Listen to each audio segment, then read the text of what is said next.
Kidding? Just one shot? They're not all zombies, Doug.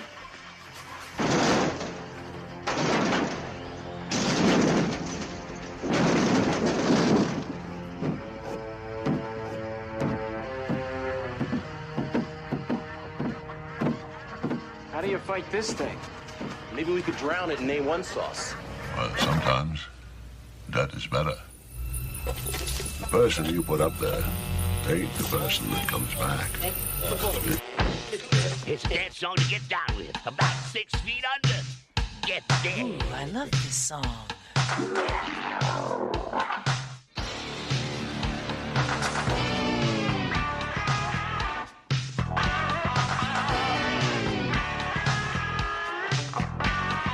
I'm hung up in a grave situation. And now we come to the thrilling final episode of our radio drama. Hello and welcome to episode 188 of the Rotten Views podcast. I almost had to double check on that because I wasn't 100% sure if we were on episode 188 or not. But we are. We're here. So thank you again for showing up to another new episode this week. I appreciate it, everyone. I see the views going up still each and every single week. And it means a lot to me. I appreciate it. I'm glad that people actually enjoy that I do this. You know, because I'm doing this because I enjoy talking about movies. I enjoy watching movies. And the fact that other people enjoy it as well means a lot to me. This week, we have another new movie to watch. I've watched the trailer a couple times. I've been wanting to watch this movie for a while now. I didn't realize it was on Amazon Prime for free to watch. So I feel like a silly magoo here. But we're finally getting around to watching it. And what better, timing to do than watch it for the first time ever on the podcast. But before we do get into the movie at hand for today's episode, I just want to put a little bit of business out there ahead of time for you guys. For those people who don't make it to the end of the podcast, and if you don't, I understand. It's fine. I'm a little brokenhearted, but I'll be fine. I'll make it do with doing another couple hundred episodes for you guys, and hopefully you'll make it to the end of the episodes then. But yeah, before I get started on today's episode, if you can check me out on all social medias, at TyphonSign, you can find me on anything and everything, pretty much from X, the Threads, to Instagram, to Facebook, to TikTok. But the main thing that we're pushing each and every single week is that YouTube channel where we've been doing lots of live streams. I actually am not going to lie, alright, at this point in time, I've taken a couple days off doing live streams because I've been actually working on thumbnails. I've been working on improving my thumbnail skills for each and every single week. And I've also been trying to get ahead of getting some videos ready because I'm going to be going on a week's vacation here soon. And I just want to have everything done ahead of time so I don't have to worry about anything. I'm trying to plan ahead at least, so that's a plus. But yeah, on there we have the weekly game video every single Wednesday. We have live streams, we have shorts, we have old episodes of the podcast. And once we hit the 1,000 sub mark, we will be giving away some free artwork. So definitely go check it out. The links will be down below at TyphonSign. Pretty much find me on anything and everything. YouTube being the main thing though. As well, if you guys are looking for something to drink, make sure to check out WRNG and use promo code RottenViews at checkout to save yourself 10%. It saves you a little bit of money, gives me a little bit of money in my pocket. We all help each other out, so definitely go check them out as well. Anyways, back to the topic on hand today. Today's episode, we are watching Mom and Dad from 2018, horror suspense movie. So, as always, for any new listeners, if you guys don't want to be spoiled on a movie that came out in 2018, feel free to pause the episode now. Go check it out on Amazon Prime, via Prime, or maybe it's at your local, I would say, DVD rental store, but I don't even know if those are a thing anymore, so you probably won't find it there at all. But you can find it somewhere streaming online other than Prime, I'm sure. Maybe, I don't really know. But if you want to do that, you can. But if not, maybe just sit back, relax, listen to me talk about the movie, and maybe I'll either make you really want to see this movie or make you not want to see it at all. Those are the two options, really. So I just want to put that out there to begin with.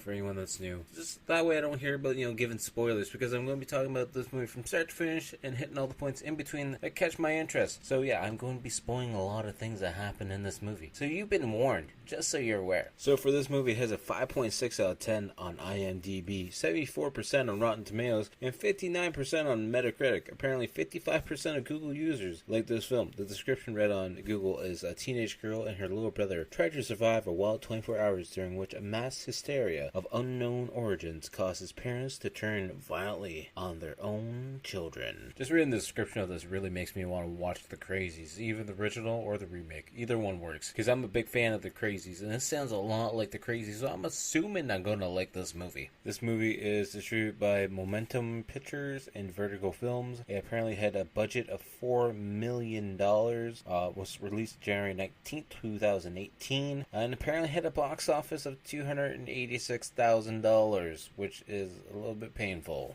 I ain't gonna lie though, I also like when movies are easy to talk about the writers and directors because it's the same person. The person who was the writer and director for this is Brian Taylor. Brian, we got a fellow Brian here. Hopefully he's got some other good movies in his books. He's best known for also being the writer for 2006 Crank. He was also the writer for Crank 2 from 2009, Crank 2 High Voltage. He was also the writer and creator of 18 episodes of Happy. I love that TV show. That TV show is so good. I might do some mini episodes on Happy. I talk about doing a lot of mini episodes and I want to do more content, but that's a show I would love to revisit, and I would love to revisit the comic book series as well. And is he actually the creator of the comic book series? I really don't know who's the creator of that comic book series, but I really enjoy that comic book series, so now I gotta look that up now because I really am curious. So yeah, everything that I see online says that Happy was created by Grant Morrison. That's what I remember. That sounds much more familiar than Brian Taylor, so maybe he's just the creator of the TV show, even though the TV show is based off of the comic book series. Whatever. It is what it is. Like always, we like to talk about some of the people that are starring in the movie, and we're going to mention Nicolas Cage being one of the leads, best known for being in movies that I enjoy: Gone in 60 Seconds, Willy's Wonderland, Colored Out of Space, Ghost Rider. We'll put Ghost Rider up there. It's a horrible comic book movie, but that was back then before Marvel was doing really good comic book movies, so we'll take it nonetheless. It's a Ghost Rider movie. I like Ghost Rider, so we'll go with it. Next, we're going to talk about Selma Blair, who plays Kendra, I believe what's her name in the movie? Kendall, plays Kendall. I knew it started with K at least, so that's something, right? I mean, she's best known for being in Cruel Intentions from 1999, but the thing we're going to mention is she's Liz from Hellboy 1 and 2 from 2004 and 2008 with Ron Perlman. We don't need to talk anything else. Hellboy's great. I love Hellboy as well. This movie's got a lot of comic book related stuff in it. I'm enjoying it a lot. Also, honorable mention for the third place that we're going to talk about, Lance Henriksen. What more do you need to know? It's Lance, best known for being in Pumpkinhead, because Pumpkinhead's a really good horror movie. If you guys don't like it, and I don't know what to tell you, shame on you, but you should go check it out if you haven't watched it. He's also Bishop from, the Alien series as well. And he's in that Stone Cold movie I did for the podcast a while ago where he was a biker leader. That's kind of interesting as well. So definitely go check that one out too. The tagline for this movie is, sometimes they just want to kill you. I mean, that's, I guess, a love-hate relationship between a parent and a child. You love them to death, but some days you're just like, would please go to sleep and stay in bed. And a fun little fact of trivia before we get the movie started. Apparently, Nicolas Cage said this was his favorite movie that he had filmed in 10 years. So I'm not sure, now, hopefully like Color Out of Space and maybe Willy's Wonderland are nudging this one out, but if not, that's fine too. But anyways, we're gonna get started on the movie at hand. Make sure, like I said earlier, if you don't want to be spoiled, make sure to pause the episode here and go, check out the movie for yourself, or just listen to me talk about it, and it'll either make you really want to go see the movie, or it'll just make you want to, not touch this movie at all. But we'll wait and see. Hopefully you guys will enjoy this. Hopefully you guys will stick around for the full episode. And we're going to get started on the movie right now. Presents Saturday Night at the Movies, the television series which each week brings you the finest in recent motion pictures. Tonight...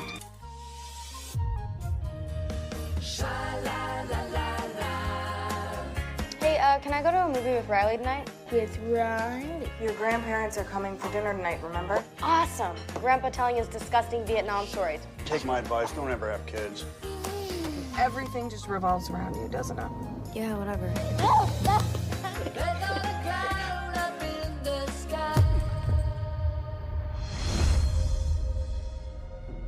What's the rush today? It's like you're waiting for a buffet. What's going on?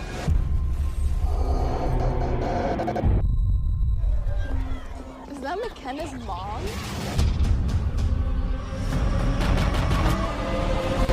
Multiple reports are now coming in of parents murdering their own children.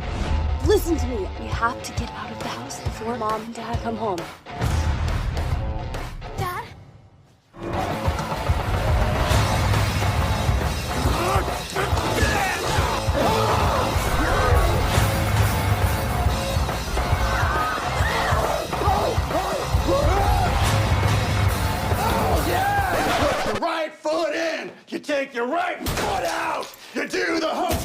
in, you...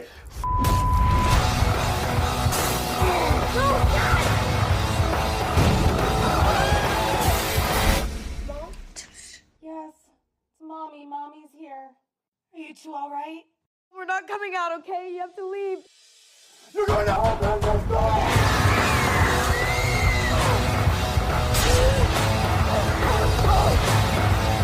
This is a really great idea, honey.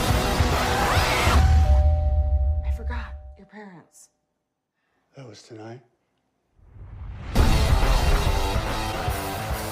The movie started out with a bunch of intro credits that I don't know any of these productions, like Armory Productions and like Fizz Productions or something along those lines. Anyways, then the movie just cuts to some static coming through a radio, and we see a blurry shot of a mom just changing the radio as we see her kid in the back in a car seat. You know, it's a younger kid. But then we see the mom getting out of the van, and the van's parked on the train tracks as the train's starting to come towards it, and we can just assume what happens next. And then we just see the suburb area and the classic font of mom and dad just come up. It's a really actually nice font, and I really enjoy it. It sets the mood for the movie. And then we see the intro credits, and we see still shots of Selma Blair, and we see Nicolas Cage and everyone else lead wise in the movie as well. Then we see a daughter laying in bed talking to her boyfriend on her phone. And then we cut to what I believe is the boyfriend probably riding his bike and just cutting back in between time. I believe the girl on the phone is Carly, and then her little brother Josh walks through her room like, "Mom tells us to get your ass out of bed and get up already." And then she gets all pissed off, and then she throws like the family picture down the staircase. And we just see the happy Nicolas Cage family. And we have that little white picket fence style happy family where the daughter's sitting on her phone at the kitchen table with the mom making breakfast, and just everything looks happy. And then we see Nicolas Cage, Brent, in his button-up shirt with his tie on. Oh, it's not even the mom making breakfast. Apparently they have a maid by the looks of it, an Asian maid, and she's making the breakfast for everyone as the mom's just sitting there, having her coffee. And then Brent's like making fun of the accident that happened on the news with his kid, and he's playing with some ketchup in a toy car, and Kendall's like, that's a little bit too early, don't you think? It's not too funny. And then we see Carly being like, "Hey, can I go to the movies with my boyfriend Damon afterwards?" Apparently the mom says no, because she's like, your grandparents are coming for dinner tonight, so you haven't seen them for a while, so you can go see a movie with your boyfriend whenever you want. And then Carla's like, "Oh great, so I can listen to you and grandma bitching the whole time. This is gonna be a great family dinner tonight." Of course, you got your whole family dynamic. The little brother's the little pain in the ass. The dad, for some reason, wants to know if Aunt Jeannie, I guess, is having her baby yet, and then Carly's all pissed off because she's like, "Yeah, great, Aunt Jeannie's gonna have her baby, and then you're gonna know show for dinner, but I can't know for show for dinner for to visit my boyfriend at the movies." And we see a text message on the screen pop up asking about money, and then we see like a cutscene, and it seems like Carly might be stealing money from her parents' house, maybe. And the mom's driving Carly to school, and she's like, "Can you mind not Facebooking? This is the only quality time we get together in the car." And Carly's just like, "Yeah, whatever. You're a typical bratty teen." I'm so looking forward to these days. And Kendall, the mom, being like, "We used to be best friends, Carly, but now you're just thinking about us. I don't even know what you're thinking about anymore, actually, to be honest with you, because you don't talk to me anymore." The mom's feeling very depressed because she doesn't want to be shot out of her child's life. And then Carly, just being the little brat that she is, just, flips out on her mom, being like, "It's not my fault you don't have a life, Mom." Then we come back to Brent, Nicolas Cage, have like a tickle fight with his son on the couch, and then apparently the dad wins, and then the kid hits him with a ball, and he just looks back at him, and he looks all pissed off, and then he just starts laughing about it. Like, "Ha ha ha, you little brat." But I've also noticed that the Chinese maid has her daughter there as well, who looks like she's a teenager as well, and she's like helping clean the dishes. And Brent's like, "I'll see you next week, have a good weekend." Then when Brent's leaving the house and getting ready to go to his car, he's looking down the street, and the suburb looks very quiet and a little bit eerie as the music's starting to pick up a bit. And then we might have a flashback as a young Nicolas Cage, Brent, is driving a Trans Am while a girl's sitting on his lap, and he's motorboating her by the looks of it. I'm assuming it's supposed to be him in his younger days, maybe with the mom. I don't know. Then we have a classroom setting, and this little white girl is listening to some very hardcore rap music that I'm not going to even remote say the lyrics from. And the teacher comes over and takes the headphones out, and he's like, "Hand it over."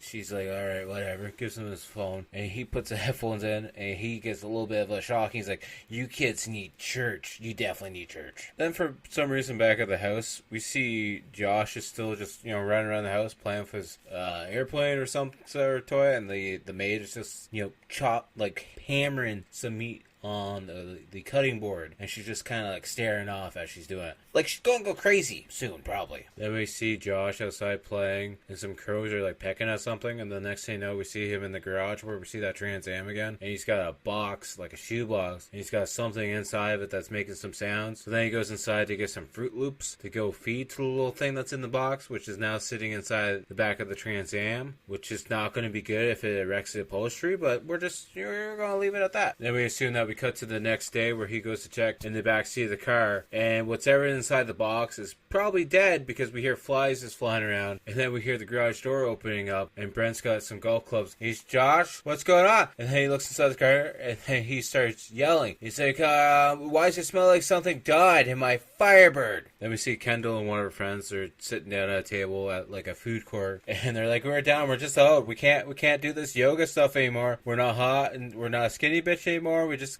gotta do what our age tells us to do and live our life how we need to live it, I guess. And then this new mom is a little bit annoyed at her daughter Riley because her daughter is apparently a very attractive lady. He's like, I really can't wait for my daughter to start to be ugly and her tits start to sag. He's like, alright, you're a little bit conceited, I guess, a little bit shallow. Hopefully you die first. Then we cut to the homeroom teacher guy again, who was listening to the bad rap music, and his phone goes off in his class, and one of the kids says to get sent to the office. Then the homeroom phone goes off again. Yeah, another kid needs to be sent to the office. And then Carly's looking around, and we can hear some sirens happening. And she looks out the window, and there's a bunch of cop cars showing up as well. And she's like, so what's going on outside? And the homeroom teacher doesn't say a damn word. She's like, just back to class. Let's get back to the assignment. And then we see Damon, who's doing his test of some sort. I forget what kind of test it is. And he breaks his pencil, so he's got to go up to the lady washing the room, ask for a new pencil. And she's like, what's their problem? And we look outside the glass doors, and there's a bunch of people, adults standing out there, and she's like, oh, that's their problem. We still got a couple hours left. They're just like a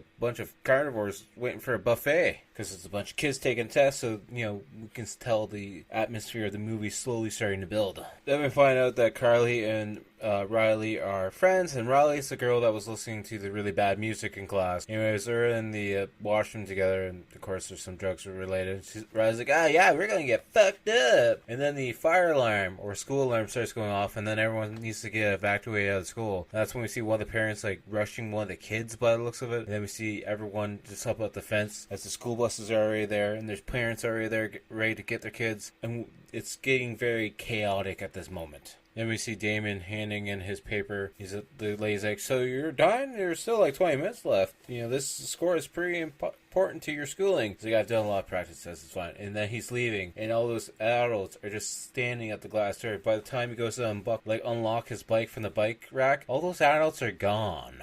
Then we see all the parents trying to push through the fencing of the school, and they're freaking out. They're trying to pull the kids, and the homeroom teacher's like, what the hell's going on? Why are the buses here? It's not like a bomb squad's going on. What the hell's going on right now? Then this kid, Evan, goes to run to the fence to try and climb over the fence to get to his mom. And then the homeroom teacher and a bunch of other teachers are trying to grab him to pull him back over the fence to their side. And then next thing we know, we see a hand with a key in it. And it's just stabbing someone. We assume it's Evan getting stabbed. And we just see blood going all over the place. And then the adults all start running over the fence and rioting the whole place. And then we just see a whole riot of kids and adults running everywhere. We see Carly and Riley running off to hide in a certain spot. But then we see one parent grabbing a garbage bag and trying to choke out their kid with it. And then there's a couple other parents taking their kids down in the field and just start wailing on them. It's a very intense movie with a lot of things going on right now at this exact moment. And then we see the kids, some kids grouping together to fight off their parents.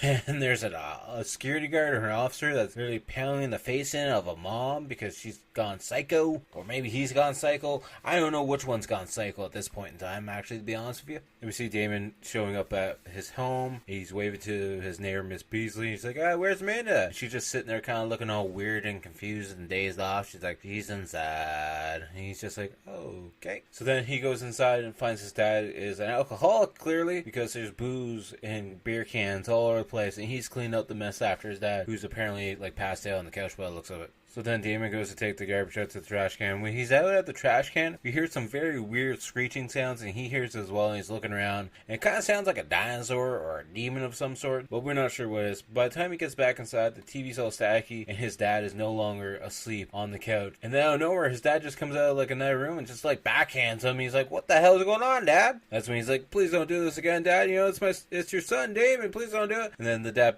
picks up a glass alcohol bottle, and he's like, "Have you had enough of that shit already, Dad?" And then the dad actually breaks the bottle and slices his son across the forearm, and we see blood go all over the place, all over the white curtains and everything. So then the son has to try and push the dad back, and he actually pushes the table in front of him, and the dad like lunges over the table and accidentally impales himself in the throat with the bottle. Very bloody, to be honest. Then we see Kendall getting back in the car, and there's either a flyer on her car or a ticket of some sort. I wasn't able to really see what it was. And then she's opened up her wallet to look for her wallet, and we kind of find out all her cash is gone. And she's just like, "Yeah, my little angel stole my money out of my wallet." Shocking.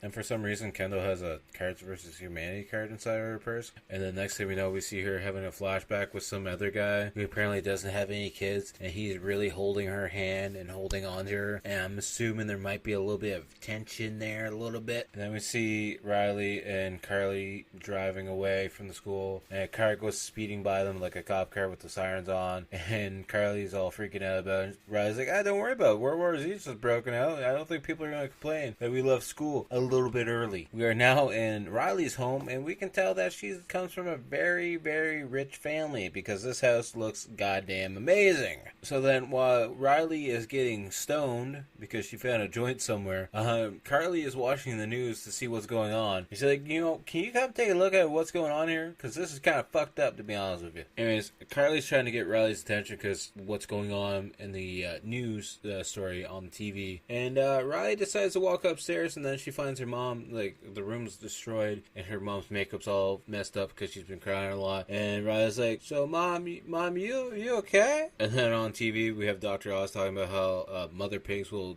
kill baby pigs a lot, and that's apparently what's going on right now. Like, the moms are trying to kill the kids, but it looks like it's the moms and the dad. And then we hear some sounds coming from upstairs, and then Carly starts walking upstairs. She's like, Riley, you okay up there?" That's when Carly slowly makes her way up the stairs, and she looks around the corner, and that's when we find Riley's mom choking her out with a belt, and we see Riley's arm go lifeless, and then the mom just looks up and she's like, "Hey, kiddo, how's it going today, huh?" And then we see Kendall at the hospital, and then her sister just shows up, and then the nurse is putting her in a wheelchair. We see this bigger guy, and they're like, "Hey, are you the father?" He's like, "No, he's the boyfriend. Actually, it's complicated. Don't worry about it." Then we see the sister Jenna giving birth, and the baby is born. Everything's fine, but apparently Jenna's starting to snap a little bit because she's holding her child a little bit too hard, but luckily Kendall's able to get the baby free, and Jenna's just trying to fight everyone off because she's gone crazy because the TV in the room's gone staticky, and apparently nobody can hold her back because once you go crazy in this new mode, you get really goddamn strong for some damn reason. Let me see Carly outside the fancy neighborhood that Riley lives in, and one of the neighbors has a baseball bat and it's freaking Carly out, so she goes run, and the next thing Damon's there, and he's like, I got you. Don't worry, this guy's not after us because we're not part of his family, so I guess that's the boundary lines. I don't know what the boundary line is, to be honest with you. Then we see Nicolas Cage, his character Brent, asleep at his desk, snoring away, as I'm not sure if he's dreaming of sex or sex is playing on his computer. And then the phone wakes him up, and he's like, I'm not taking any calls right now at this moment, to be honest with you. And then we see Kendall with the newborn baby, and a nurse comes up. She's like, "So you're the sister, right?" And she's like, "Yeah, is my sister okay?" She's like, "Yeah, she's sedated. Don't worry about it. But we need the baby. We need to protect the child. So can you just hand that over?" And she's got an officer with her as well. And she's like, "Yeah, you're gonna need to hand that baby over right now, actually, so the nurse can handle this." And then we see the incubation room where we see a bunch of parents, mainly all the dads, just staring through the glass at all the babies just in their little incubators or whatever they're called. I don't know. And then Kendall calls her maid there, and she's like, "So is my son okay? Is Josh okay?" She's like, yeah, I made him lunch and he's hiding somewhere around here. Not sure where though. So then Carly and the boyfriend go inside and she talks to Sonny. She's like, so where's Josh? He's like up in his room. And then she's been mopping the whole time. So then she goes to rinse the mop out and it's just covered in blood. And we assume that she killed her own daughter inside the kitchen because she's freaking out. She's like, I can't get the blood out of the damn floor. I really gotta not try and do accents because it's gonna get me canceled really goddamn fast if I do. Anyways, Carly goes upstairs to Josh's bedroom. She automatically finds him right away because she knew automatically he's gonna be hiding underneath his bed. And it's Jamie still with his Ninja Turtle mask on, at least the headband kind of thing on. So then we see Damon, who's looking at the TV as the news article's going on, news report I mean, and we see the maid leaving, and then Brent shows up and he walks in. He's like, what the hell are you doing here? Why are you in my house? You can't be here. He's like, I don't want to talk to you about it. You're not supposed to be here, especially if my daughter's here with you and nobody else is in the house. Anyways, Brent's having a whole conversation with David about how, when he was a kid, who wasn't that long ago, things were a lot different. Now the kids nowadays see everything on the internet. And then, of course, Josh runs down and be like, hey, Dad. And then Brent just turns around and goes crazy and starts lunging at him. Damon tries to, tackle him to the ground, but, he gets knocked out. And then we see them running away. And, of course, Brent's, running after him. But there's this toy truck that's not left on the ground that we saw earlier in the film. And Brent steps on it and goes flying. Anyways, they make it to the basement, and then we see it pop up 3 weeks ago, and there's, construction happening in their basement. And we just see Brent in his basement making his own pool table, trying to get everything level so everything sits properly. And it's just a process of him trying to make it as extremely perfect as possible. And then Kendall comes down in the basement and apparently spooks him. He's like, can you stop scaring me like that? And she's like, so you bought a pool table and you don't even like pool, and Christmas is coming up? Why are you starting to build a man cave? He's like, I'm not building a man cave. I'm just building my private space. He goes on. He's like, I'm working 6 days a week. I'm trying to pay for this damn place, and it's a goddamn obstacle course to get from my bedroom through the kitchen to the freaking front door. One of these days, I'm going to trip on a toy and go face first in the emergency room. I know the whole house is like a family room, but maybe we need an adult room and a kiddie room. That way I don't go crazy. And then we see him taking a sledgehammer to his new pool table while singing the Hokey Pokey within the whole process. It's actually a pretty good scene. I like this scene. Then as he's out of breath, he's like, you know what, honey? You're right. I do hate pool. Are you happy now? And there's a bunch of him, thinking about how he was a kid and how he had a lot of energy and how it was all about sex and video games and, doing fun things, and how he hates his job and how he hates that he's getting old, how he's always tired and he never has enough time to do what he wants to do. And, it's just the general downfall of the adult, I guess. And there's kind of a little bonding moment between Kendall and Brent, and how they used to be active, they used to have dreams and aspire to do things, and now they're just mom and dad. And Kendall is still freaking out driving home, trying to get home, because by the looks of it, she's the only one that's not wanting to kill her kids. And while she's driving home, there's a mom rollerblading while pushing her kid in a stroller, and she literally just chucks the kid into the street, and Kendall has to drive around her. She does miss her, thankfully. Anyways, you see Kendall showing up to the house. She's sitting outside in the car a little bit. She's gripping the steering wheel, and then she finally makes her way into the house, and that's when she sees Brett finally waking up from laying on the floor. He's like, I felt better. I don't know what happened to me. She's like, well, you're home early, Brent. And he's like, well, you're home early too. And guess what? Kids are in the basement. And then we see Kendall talking to the kids through the basement door, and Kendall's, you guys okay? And then Carly starts breaking down. She's like, yeah, I took the money out of your wallet, Mom. I took the money out of your purse. And I'm really sorry for everything I've done. Please don't kill me. And then we have Kendall being like, so you need to unbolt the door, okay? Come out of the basement, okay, kids? And Carly's like, no, Mom, we can't do that. You guys gotta leave the house. You and Dad gotta leave the house. We're not coming out if you guys are still out there. And then Brent just comes up, banging on the door, cursing and swearing at them to open the door because the mom asked. And then he just sits on the floor and starts crying. And then Kendall goes into the laundry room, maybe. I'm not sure where. He opens up the toolbox and gets a sawzall. And Brent's like, that's not going to cut through the door. And Kendall's like, yeah, sure it will. It's a sawzall. It'll cut through everything. And we just see her,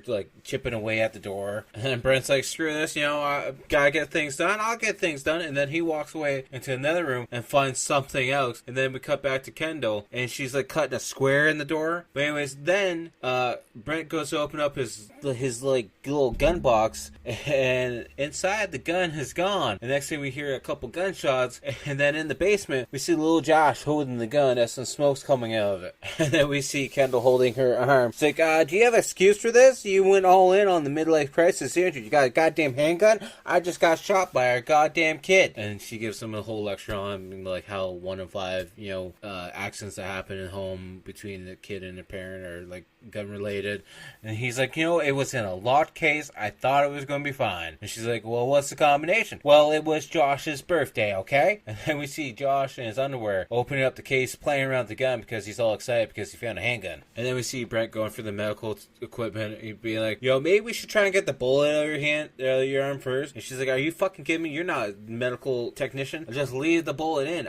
She's like, well, I just don't want to get infected, okay? I was just looking out for you, okay? Okay? And then the kids hear the parent or Kendall screaming, and then Josh's like, so do you think Dad's out there hurting her? And Carter's like, no, I don't think so. I think they only want to hurt us. And he's like, don't worry though, we're going to be fine. Everything's going to be just fine. And then we cut to upstairs where we see Brent pulling out the stove and starting to play with the gas line that's hooked up to the stove and using like a garden hose attached to it and some duct tape. I'm assuming he's either going to blow up the house or try and smoke them out somehow. I don't know what's going to happen here. Then we see Kendall taking the other end of the garden hose and like poking it through the screen window in the basement, and then putting duct tape all around, and then putting some dirt on top of the window to try and keep the hose from moving, because now they're just going to shoot all the gas into the basement. Even though, like, I don't know why the kids didn't think about going out the back window of the basement and just trying to find somewhere else to hide, knowing that their parents are inside that home the whole time trying to kill them. But that's just my thought, I guess. Then we see Carly up against the door, and she's hearing her mom put duct tape all over the holes there in the door, and she's curious about it. She starts poking her finger through it and finding that it's duct tape. And we just see Kendall on the other side of a butcher knife, and then the butcher knife goes through the door. Carly runs down the stairs in a panic because you just saw a giant ass butcher knife come through the door. And then we see Brent and Kendall sitting on the floor in the kitchen, being like, so I wonder how long it's going to take. And Kendall's like, yeah, I'm sure we'll hear them coughing and puking soon enough. It probably won't take that long. Oh, I also found out why there's a giant mess in the kitchen. Sunny, or whatever the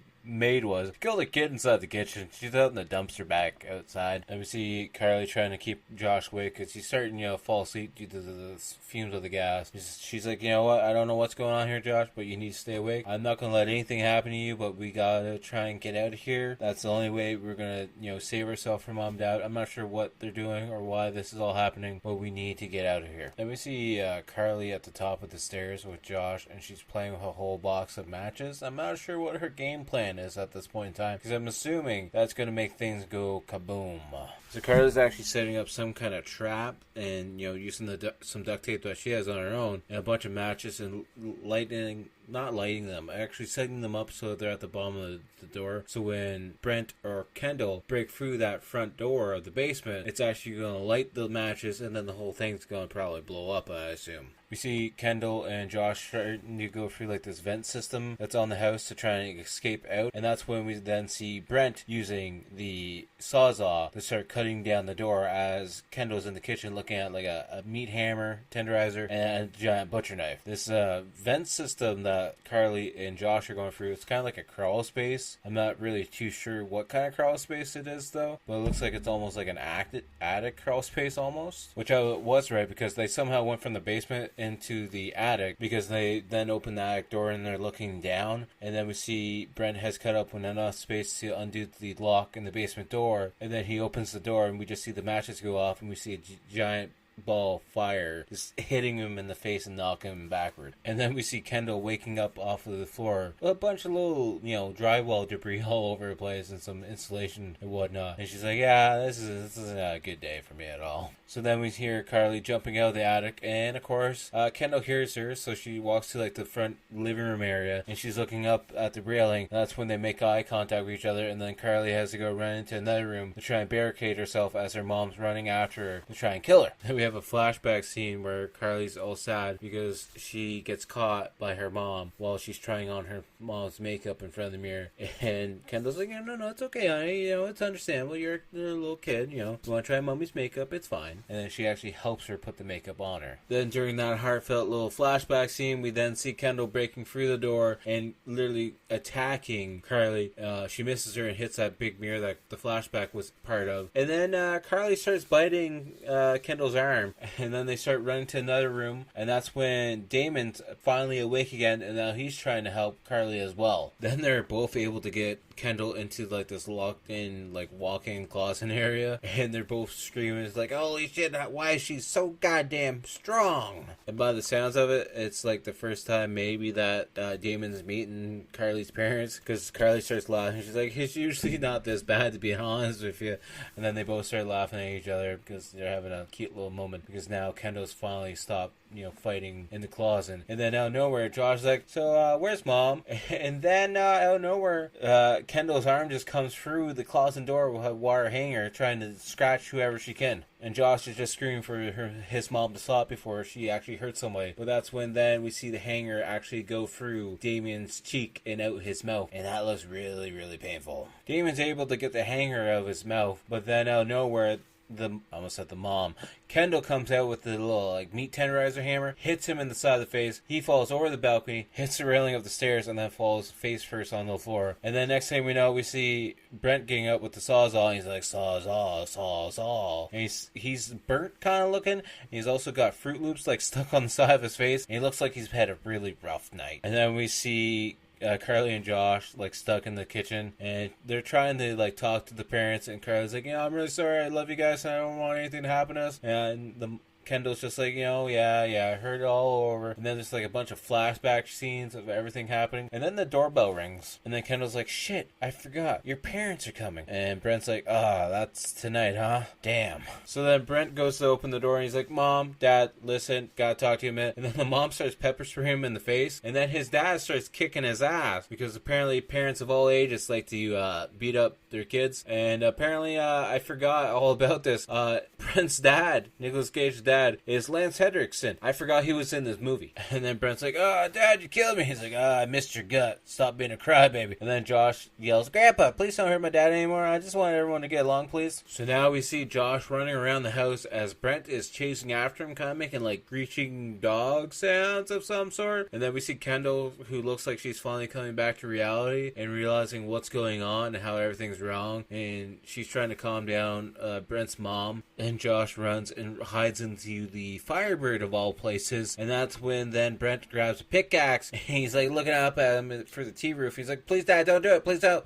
Please, you're going to really kill me if you realize what you're about to do. And then we have a flashback to where Brent's talking to Josh and saying how the Firebird was like a car that his dad had, and he stole the car one night to hook up with one of his girlfriends. And then he told the whole damn thing, and Josh's like, cool. He's like, yeah, your grandpa didn't think it was that cool, though. We see the pickaxe going for the tea roof, and then we see Josh starting up the car, and then Brent's trying to go through the passenger window. And that's when Henderson comes through and starts like stabbing his son in the back of the leg. And then we see them both fighting inside the car. Brent starts calling his dad a dinosaur, and they start cursing and swearing at each other. And then his dad's like, I fought in wars, what have you done, little punk? And then we cut back to the kitchen where Kendall smacks Brent's mom in the face with the meat tenderizer hammer because she called her a whore. And then we see Brent driving the Trans Am through the garage door. The dad goes flying, Lance Henderson goes flying onto the roof of the car, and as they crash into another car. And then next thing you know, we just see